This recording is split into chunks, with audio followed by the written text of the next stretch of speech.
In this lecture, I'm going to show you how to download and install SQL Developer.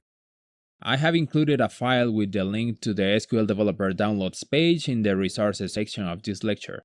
So you just need to click on the View Resources button, which is above the upper right corner of this video.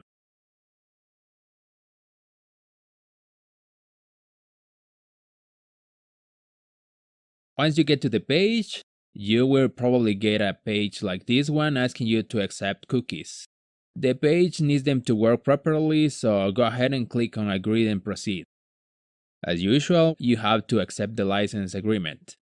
Now scroll down to the downloads links. If you are using a 64-bit version of Windows, you can download the installer that includes the Java Development Kit or JDK.